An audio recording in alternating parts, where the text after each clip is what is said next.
Cemburunya Ronald. Aku jelasin di rumah, sayang.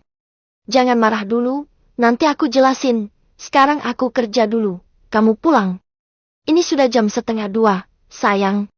Please. Gara-gara bertemu Amar tadi, Ronald tidak selera makan, tiba-tiba sakit hati, sakit kepala, sakit jantung, sakit gigi. Semua sakit dia borong siang ini. Saramita. Pergerakannya ternyata lebih hebat dari apa yang Ronald bayangkan. Sungguh luar biasa sekali wanita ini. Kamu harus jelaskan nanti.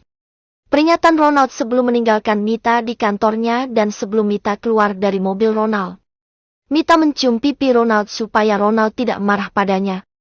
Kenapa dia harus merasa bersalah sekali? Dia tidak selingkuh dengan Amar. Baru juga Mita tahu. Jangan marah. Mita mengusap pipi Ronald dengan lembut dan Ronald tidak menjawab.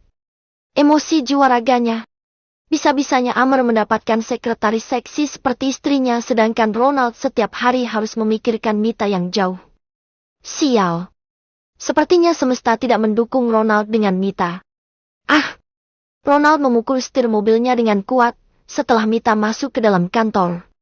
Bayangan Mita yang seksi bersama Amar seharian membuatnya tidak konsentrasi kerja. Tidak bisa, Hani. Kamu harus keluar dari perusahaan itu secepatnya. Ucap Ronald memutar mobilnya menuju jalan keluar. Dia sudah melepaskan Nessa, meski tidak sepenuhnya karena Ronald masih mencari tahu dan belum mendapatkan hasilnya. Sekarang, dia juga belum menghubungi Dokter Dina lagi, mantan kekasihnya. Belum. Karena Ronald merasa Saramita masih terbaik di atas ranjang. Gilanya Mita malah bersama lelaki yang mencintainya. Bagaimana cara Ronald berpikir kalau mereka tidak melakukan apapun? Sedangkan Mita yang sudah masuk ke kantor. Tidak ada yang berani mengumpatnya karena dia sekretaris pilihan dari CEO di perusahaan ini. Amar Nendra. Harusnya kekuasaan Mita bisa lebih tinggi karena dia dekat dengan bos. Tepatnya bos tercinta. Mita mengetuk pintu ruangan Amar. Dia sudah terlambat gara-gara Ronald protes Mita menjadi sekretaris Amar. Untung saja Mita memisahkan Amar dan Ronald di dalam lift tadi.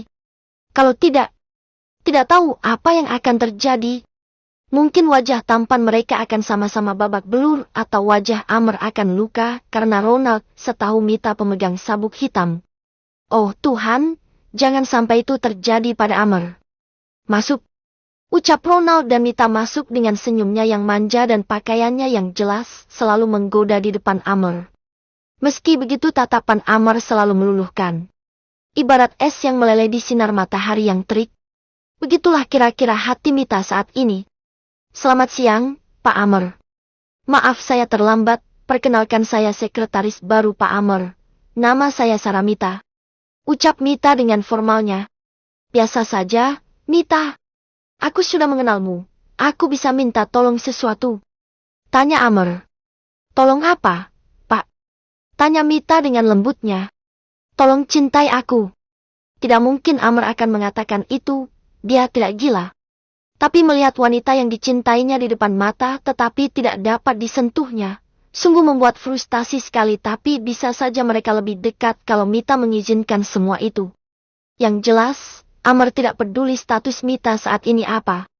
Buatkan aku laporan ini, kamu sudah belajar sedikit tentang laporannya. Tanya Amar dan Mita mengangguk.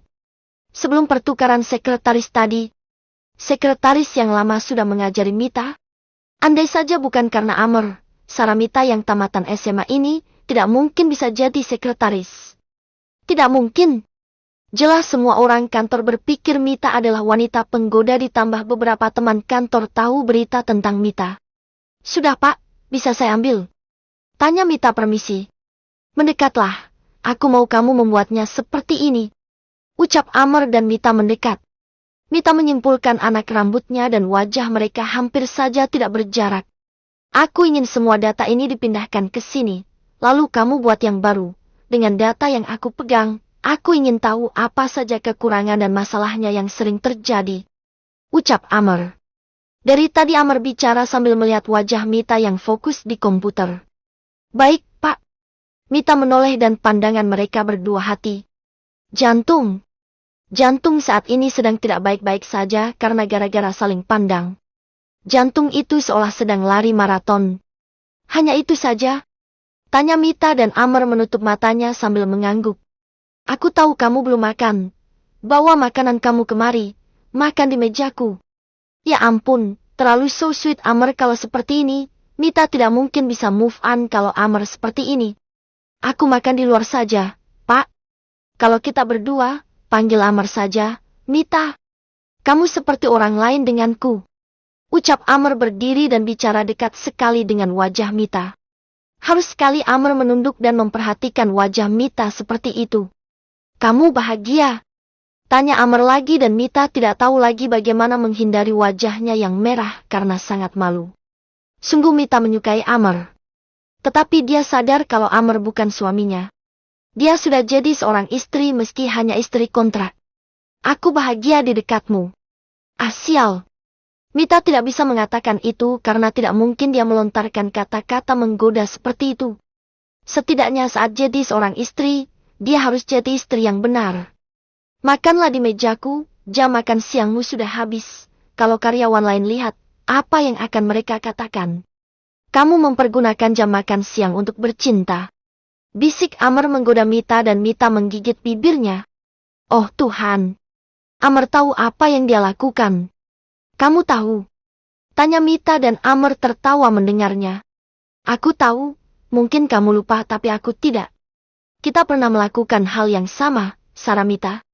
Mita melengos.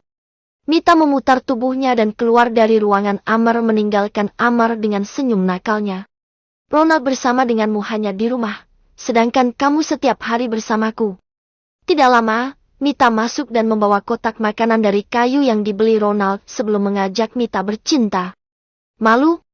Sungguh memalukan sekali kondisi seperti ini tetapi Amr selalu membuat Mita nyaman. Dia tidak ingin Mita pergi dari kantor ini.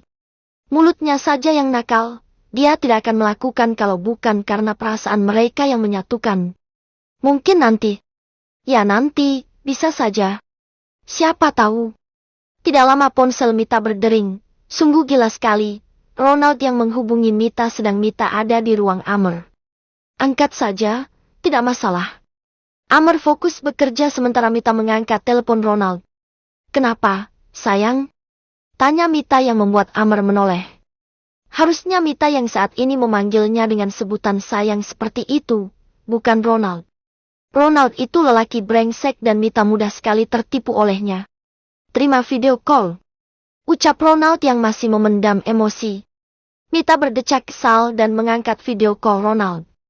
Lagi makan, sayang. Aku baru sempat makan, pekerjaanku banyak sekali, nanti di rumah aku jelaskan padamu. Ucap Mita meyakinkan Ronald sekali lagi. Makan di ruangan Amr, itu jelas bukan ruang pantry. Ucap Ronald dan Amr bisa jelas mendengarkan mereka bicara.